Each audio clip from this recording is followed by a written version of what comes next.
Welcome to the Lowdown Mortgage Podcast, the show where we dive deep into the topics that directly impact the evolving originator. I'm your host, Connor Bartley. Bam! And joining me today is someone who has spent years intentionally redesigning his business so that he's not dependent on any single source of business while still staying deeply connected to production and leadership. He's thoughtful about growth, culture, and building something that actually lasts. Brett Baldwin, welcome to the Lowdown. It's so much fun. I'm really happy to be here. Absolutely, man. I'm excited to have you. And listen, I just wanted to kind of dial things back a little bit to get started. If you don't mind, how did you get into mortgage in the beginning? And when you reflect on those early days, is it going the way you thought it would? Yeah, I'm not sure I ever really had a plan like a lot of us to get into mortgage. We didn't grow up saying I'm going to mortgage loan originator when I grew up. I actually my first job out of college was at a bank and got promoted relatively quickly there as a branch manager for them, and that's where I first garnered a little bit of lending authority and realized that the loan officers there were the ones that drove the nicest cars and wanted to do more of that.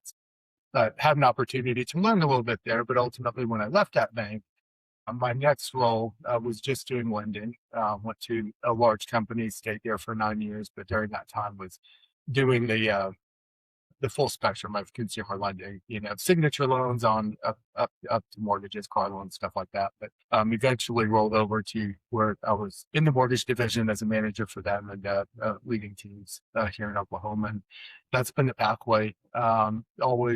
Always leading teams and always moving towards that lending side. But like I said, when I jumped into the financial business, it really wasn't anything more than just, kind of smelling out where the money was made at a really young age.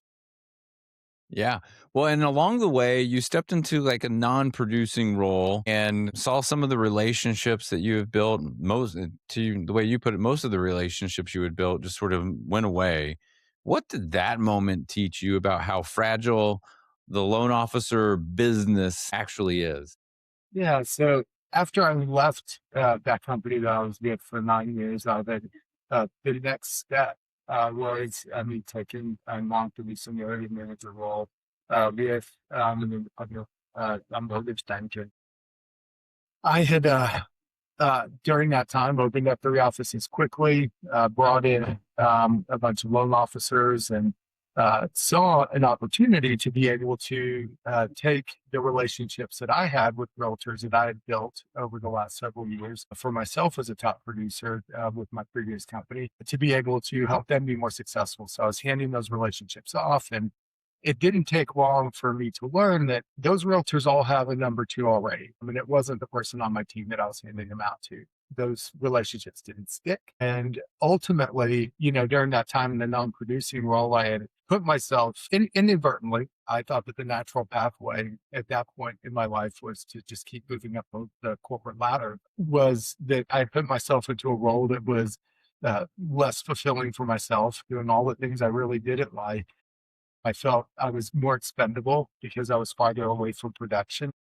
I also learned that in that moment that oftentimes the farther away from production you are, the less money you make. So I was really not happy in that. And it was a good learning experience for me, but it told me where I needed to be, and that is back in a producing manager. But also produce myself and stay in tune with what's going on the streets, add value to the people that I'm leading because I actually know what's going on. And that was far more helpful. But to your initial question, I lost all my relationships in that short period of time. So when I stepped back into a producing role, I had to start from scratch. I had to go back and rebuild in that moment all those people because I never really did a great job of recapturing a lot of things. Man, we talk about this sometimes on the show with others, and just maintaining that production is so instrumental, even in the leadership role. I mean, it's such I think being a producing manager is a big plus to stay in the trenches, to stay attached to what, the market is really like, and to just for relatability to anybody who decides to join your team. So I think it's really smart to now sort of keep a focus on that. And something you're doing also, which I think is really wise, is we'll call it realtor proofing, but I mean, really just building different sources of lead generation into your business so that you're diversified, right? It's a diversification of lead sources. What does that actually look like in practice for you? And how did your mindset shift to where you wanted to start building things that way? In that moment where I had lost my realtors, and in particular, my best ones that was sending me a lot of business, I really felt like in that moment that um, uh, having to start over, that I was going and chasing a lot of business. I was operating from a place of scarcity. I was stretching myself and just bending over backwards to accommodate every single scenario and killing myself to get business in the door. And I didn't want to operate and work that way. So even as I was rebuilding my business in the short run, smiling and dialing and getting out and pounding pavement and doing everything I could to get business in the door right then, I was also being extremely intentional about doing, like you said there, making myself essential realtor proof. Not because I didn't want realtors, but because I didn't want to have to rely exclusively on one or two. And if my best agent ever left me, that wouldn't represent so much of my business that it was going to completely derail me. The more places where it's coming in, the more different types of businesses coming in, the better off I'm going to be. So what I did was I started working on a long-term strategy to start generating some business online. I just said, I'm going to just sign up for these review sites, Yelp, Zillow, Google, and whatnot. I'm just going to start getting some good reviews because I know that the length of time that you're invested on those matters. If somebody supposed to signs up, today, they're not going to outweigh somebody who's been doing this for 10 or 12 or 15 years. So I started building that out. Initially, that really just served as a secondary referral source. That when somebody would look me up, they would see, irrespective of what business I was actually doing, that it looked like I was the expert in my marketplace. So there was some value immediately in doing that, but it wasn't necessarily generating leads. It took several years to build that up in a meaningful way. And as I was building it up, we branched a lot farther than just having a few review sites. We went everywhere, got everywhere. Google's algorithms changed. We bet with that, and we continue to do the things like participated news stories where we mention pictures up on all of those sites, get our socials work and be going forward. We have a good YouTube channel or good TikTok channel and whatnot, where when Google looks at us, they say, yeah, that's the expert in the marketplace. And what that's done over the last several years is it's created a little paradigm shift there where now about 60 or 70% of my business actually comes from organic internet lead generation. I'm not paying for any of that. That's just coming in organically. What that's created is a cool opportunity to be able to have leads and pre-approved customers that I can hand back to my referral partners to help grow and generate that side of the business.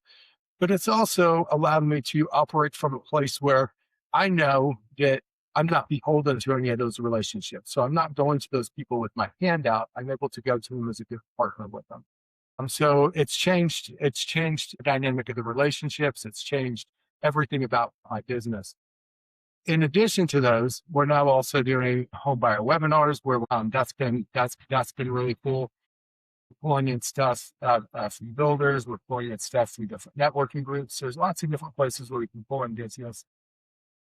Social media is obviously a good way to be able to pull it in from just your sphere of influence. But working on all those different channels, like I said, creates a world where you're able to share the business back, not just bring it in and be a better partner and build actual long-term relationships where you add value to the partners. You're not just going into their office with your hand up and all the time. Yeah. Well, I want to call something out about that because what I don't want anyone who's listening to this to miss is that it took years for you to you started this a long time ago. This is a long play sort of game, but at the same time, once it's built and starts to work into your advantage, the the benefits that you reap from it are incredible. And like you said, strategically, what you're able to do with that to build new relationships, to solidify the ones that you have, those types of things, you now have like pipeline independence, right? Like you've got your pipeline is protected, there's some predictability to it. And yeah, people are fickle. At the end of the day, let's just call it what it is. People will change their minds and they might decide one day I'm not working with, Brett anymore. And then what? And so I love that you've intentionally put the time into building that out, and we're willing to play that long game and go, I'll be patient with this. I'm going to invest the time and energy and effort and probably a little bit of dollars into it too, to make sure that down the road I'll be, protected in my business. And most people aren't that patient. Most people don't want to put in that where they want the immediate return. And that's what we see a lot of in this business. So if I were kind of looking at things from the inside or from the outside looking in, what you went into it a little bit, but is there anything else from a lead funnel perspective that most loan officers aren't even thinking about that you're focused on right now or building out? Well, the webinar funnel is really interesting, and a lot of people, a lot of fellows have probably seen this. And as I've gone and built this out, I'm happy to share as much information as possible, because at the end of the day, just like anything, the amount of work that goes into it, it doesn't matter, whether you know how to do it or not. A lot of people aren't willing to actually put in the work to get it right. That webinar funnel, uh, the most important thing when you're setting something, any kind of funnel up, is that you have to know your goal. My goal of doing an online, I'm getting to have the same conversation during that webinar, though, that I have with my face-to-face customers on an individual basis with a bunch of people all at once. And that's a big time saver, because these 45-minute, hour-long conversations, I'm having them with 15 or 20 or 30 people at a time. And when I'm doing that, then I'm saving that many hours in a week, just having that conversation and building that rapport with them, so that when I do get them in front of me and we are able to actually meet, I've already built that rapport with them. I've educated them, and that allows me to just dive right into their personal situation, answer their questions relatively quickly, and then direct them here towards any applications where you're going to be approved, if that's like the right logical step. The neat thing about, there are a few steps, to that, and that includes ads which are going to drive the traffic, because ultimately, if you're doing these webinars, you're not going to do it successfully or organically. You're going to do one or two, and then you're going to exhaust your sphere of influence. You need to reach a lot of people in order to get your number goes on it. So you should expect to probably pay for some kind of ads to drive some traffic, and Facebook or Instagram, and you see the best on that. You're going to have a landing page to capture those registrations. And the click on that, it has to go somewhere. A good CRM, you just go high level. I'm going to lead manager with automations via text and whatnot to get them to the webinar, so that they're getting that automatic stuff, and then follow up with them after. And then a good presentation at the end of the day, this slide deck, which drives you towards the importance. And as you're doing that, you have to be super mindful when creating it to find ways to make those ads in the registration page and whatnot locally. It has to be of homes that could be in your market. So no palm trees here in Oklahoma. We don't want that house on there, because somebody from my market's going to look at it and say, "Yeah, they're not from here." Or your local skyline, the monument. And yeah, you have to have that continuity in there. So when a customer clicks, everything's congruent. It makes sense. Yeah.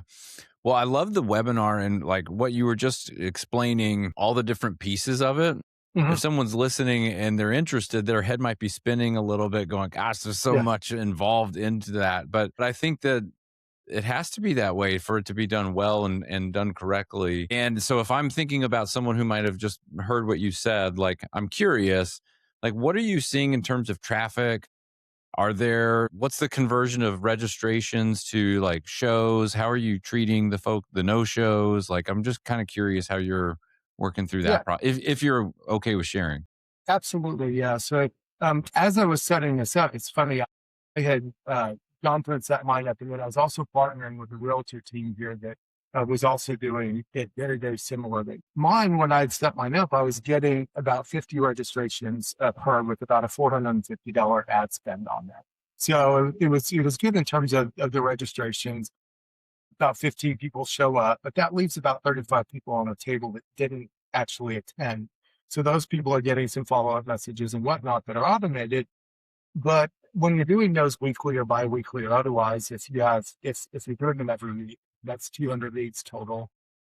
I'm getting, so about 50 of those actually to give me in out about half or less than I could book an appointment while in there.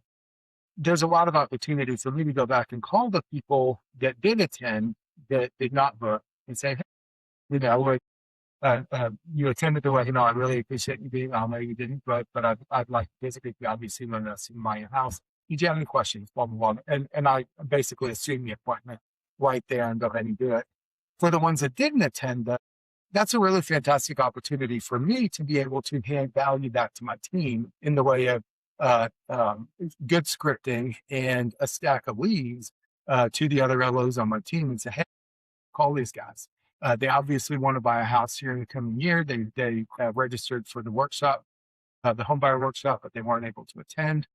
Let's give them a call and see if we can't go ahead and help them out, answer any questions that they have. But ultimately, the scripting is driving, just like anything else, towards getting that pre-approval application and hopefully being able to help them out. So there were lots of cool ways that we were able to use that as a springboard, not just for upping my personal production, but also to be able to add value to my team, to realtors if I want to have them partner with you, calling those guys.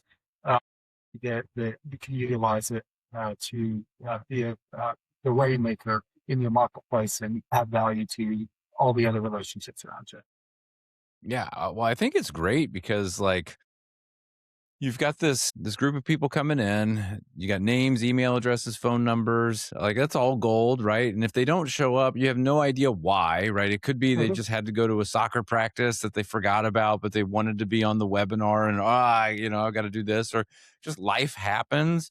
And so then to set up the members of your team with an opportunity to give those, registrars a nudge, right? To say, hey, we saw you and we wanted to just follow up on that. I think it's, extremely valuable to your team members to be given that kind of at bat because who knows? I mean, you got a name, a phone number, and an email address of somebody who is wanting to go to a webinar about buying a home or getting some education on that. Like, that's a hot lead if you're asking me. So, They wanted to but be you're talking contacted. about yeah, and you're talking about big numbers, potentially what 200 a month. At what point is it too much to handle? And then how do you operationally change for that? Like how do you make room for that kind of capacity? Yeah, I did these for 2 months and very quickly, to your point, discovered that I didn't have the right infrastructure in place to be able to handle the amount of businesses coming in. And there's no point in buying leads you can't chase after. And I looked at those ad spends as me essentially, buying leads, but doing a little better by it. But so I took a step back and I just paused the webinars for a moment. I said, we're going to build some infrastructure. And while I'm going in and building that infrastructure, which included that scripting for calling and making sure that everything was all buttoned up and making sure that I was good with the CRM. And I was also going back and I was revisiting the webinars and took that opportunity because what you get when you're doing a presentation on Zoom that you don't get when you're presenting to a live audience is in-time feedback. So I can go back and I can look at the webinars and I can see right beside it all the questions that are being asked. And those questions are telling me exactly what the people that are watching are thinking in that moment. So I went through and I've revamped the webinar, my presentation to anticipate those questions. So instead of having people now sitting in front of me that are thinking something because that's on their brain, and they're saying, "Gosh, I wonder about this." I'm anticipating it just before those questions pop up. So now they're thinking, God, this guy's in my head. This guy's thinking everything that I'm thinking and telling all the stuff, and that connection is improved. So there's a lot of neat ways that you could take this selling to many model and tweak it and perfect it. And we're continuing to do that, and I'll continue to do that. But I think that intentionality around making it as good as possible and getting the biggest bang for your buck, the highest conversion rate possible, is super critical, because that's the last piece. All the other steps get them into that room, but when they're in that room, I still have to convert them into a good bona fide customer for me that wants to work with me. So that was the last step. Yeah. Well, I love the call out about like paying attention to comments and then anticipating that someone's going to have that question and answering that before it comes up in the, like that's just mind reading at a different level. And it sends a message to the people in the webinar that you understand what's on their head, what's in their mind. You clearly are an authority on the subject because you were answering questions that they had before they had a chance to ask. And I think it's really smart. And that's just repetition, right? That's just putting in the reps, paying attention, being intentional about what you're doing and being a professional, which I think is clearly what you're doing. Now, you've mentioned your team a number of times, and I know something that you're hoping to do in the future is build out your team a little bit more. You're very intentional about the culture of your team and who you bring in. What are some of the filters that you use today to decide who belongs on this team and maybe who's not the best fit? Yeah, it's a small world in mortgage, especially when we get down to our local geography. And having been in the market for a long time, I already know a lot of the major players, and people have been around for a long time. But the people that have only been here for 2 or 3 years, you may not necessarily know as much about them.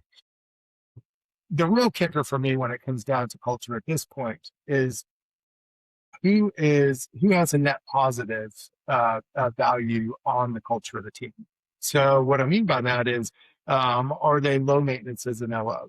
I don't care how much they produce, they have to meet a minimum threshold. But I don't care how much they produce. If they produce, $10 million a month, good for them. But if they're a drain on every other person in our office, and everybody else is going to go running to the hills, then we don't want them on the team. Yeah, we really want people that are going to be uh, uh, good quality individuals, but they also have a sense of team first, that are going to participate in whatever it is that we're doing out there, that are going to be helpful. And I'm really blessed at this point to have a few people on my team that have been in the business, a decade or more longer than I have, that have tons of experience and are actively invested in helping newer allies to grow and develop and to improve their own skill sets.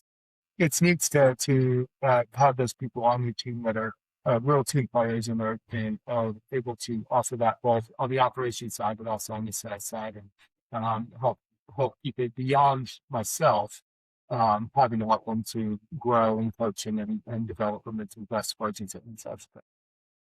Yeah, I think it's a great perspective. Just, what's the net add to the team and the value that you're bringing, and really just being intentional about complementary parts. And really cool that you've got like that dynamic in the branch of different, levels of experience and what they can add to one another too. So, Brett, if we were to fast forward 2 years down the road, everything works the way you want it to, what would have to be true about your team, your role, your business for you to feel like you got it all right? It would be awesome if I was no longer the top producer on my team. Not because I'm producing less. I have real goals for increasing my personal production here over the next 2 years, because I also believe that from an outsider perspective or insider perspective, that like attracts like, that good producers, want to work with good producers and whatnot, and that I need to put that out into the universe.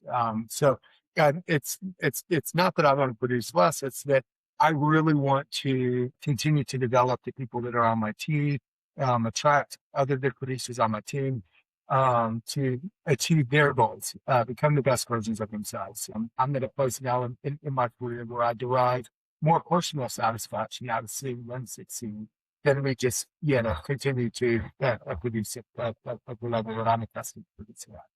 So that's going to be the big one for me, is if I see that in spite of my efforts to up my load again, I'm not done yet, that I have people on my team that are outpacing me. that would be absolutely fantastic because it means that what I'm doing, coaching them and helping them is working and allowing them to provide more for their family to accomplish all the things that they want to accomplish in life. I think that's great, man. I think that's great. It's all about raising the bar constantly and just being better. I can't remember the old Tim Duncan quote, but it's, never rest until your better is good and better than your best or something like that. So your good is better than your best or something along those lines. Anyway, Brett, we've talked about a lot. I've asked a lot of questions. I don't know if there's anything that you were hoping I would ask today that I haven't. And or if there's something you were hoping to talk about. So I want to give you just sort of an opportunity now to have, an open floor. Speak your mind if there's anything that you wanted to share before we say goodbye. I don't really. I appreciate the time today. This has been, a lot of fun, and it's good to get to connect with you. I know we've known each other for a long time, but no, thank you so much. This has been absolutely fantastic. Awesome, man. Well, Brett, thank you for being on the lowdown and for sharing just your story and wish you nothing but the best in the future. Thank you so much. Have a great rest of your day.